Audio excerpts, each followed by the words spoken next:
नोएडा में जो केस हुआ है ये सही में बहुत खौफनाक है। आप भी जानकर हैरान हो जाओगे। इसकी जो बेसिक स्टोरी है वो तो आप जानते ही होंगे कि एक टेकी युवराज मेहता अपनी गाड़ी में ड्राइव कर रहे थे रात को और ये गाड़ी एक पानी से भरे गड्ढे में गिर जाती है। युवराज मदद के लिए चिल्लाते हैं। 1.5 घंटे तक वहां पर एसडीआरएफ, पुलिस, फायर ब्रिगेड सब आ जाते हैं लेकिन कोई इसे बचाता नहीं और करीब 2 घंटे के बाद युवराज की डूबकर मौत हो जाती है। इसी समय के अराउंड वहां पर एक डिलीवरी बॉय था मोनिंदर नाम का, जो युवराज को बचाने की कोशिश करता है। पानी में खुद कूद जाता है लेकिन अफसोस उसे युवराज नहीं मिल पाता। अब इस घटना के बाद जब मोनिंदर का इंटरव्यू लिया गया तो उसने बताया कि मौके पे पुलिस भी थी, एसडीआरएफ भी थी और अग्नि विभाग वाले भी थे, फायर ब्रिगेड वाले भी थे। किसी ने उसकी मदद नहीं करी। बोल रहे थे ठंडा पानी है, हम नहीं जाएंगे अंदर, इसमें सरिया है, अंदर हम नहीं जाएंगे। अब जब ये इंसिडेंट वायरल होने लगा, लोग सोशल मीडिया पर हल्ला मचाने लगे, सरकार से अकाउंटेबिलिटी डिमांड करने लगे, तो कुछ दिन बाद ये डिलीवरी बॉय मोनिंदर एक और स्टेटमेंट देते हैं। एक नया वीडियो जारी किया जाता है जिसमें ये बिल्कुल उल्टा बोलते हैं। 15 मिनटों के अंदर अंदर वहाँ पे पुलिस पहुंच गई। कुछ लोग मौजूद थे, उन्होंने पुलिस को कॉल की। 15 मिनट के अंदर पुलिस पहुंचने के बाद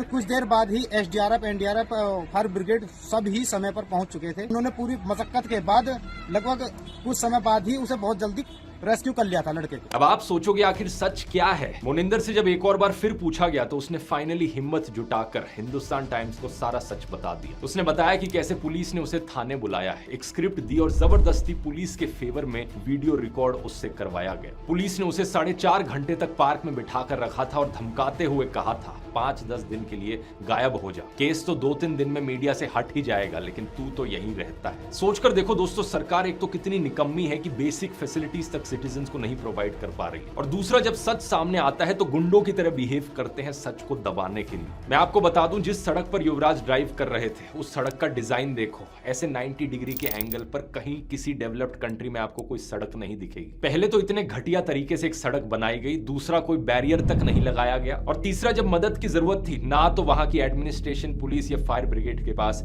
कोई भी इक्विपमेंट थी युवराज को बचाने के लिए। लेकिन जानते हो ये गड्ढा कहां से आया? इस जगह पर एक्चुअली में एक मॉल बनना था। बेसमेंट के लिए गड्ढा खोदा गया था लेकिन 2021 से इस प्रोजेक्ट को अबैंडन कर दिया गया। इंडिया टुडे की रिपोर्ट के मुताबिक ये साइट करप्शन के लिए पहले से ही सीबीआई इन्वेस्टिगेशन में थी। और सबसे शॉकिंग बात तो ये है कि इस घटना से सिर्फ 15 दिन पहले इसी गड्ढे में एक और ट्रक भी गिरा था। फॉर्चुनेटली उस ट्रक का ड्राइवर बच गया था, लेकिन तब भी जब ड्राइवर ने नोएडा अथॉरिटी से मदद मांगी थी तो उन्होंने उल्टा उस पर ही बाउंड्री वॉल तोड़ने का आरोप लगा दिया था। ये पूरी घटना दिखाती है दोस्तों क्या होता है एक शहर का हाल जब ऊपर से लेकर नीचे तक पूरा सिस्टम ही खोखला बन जाए।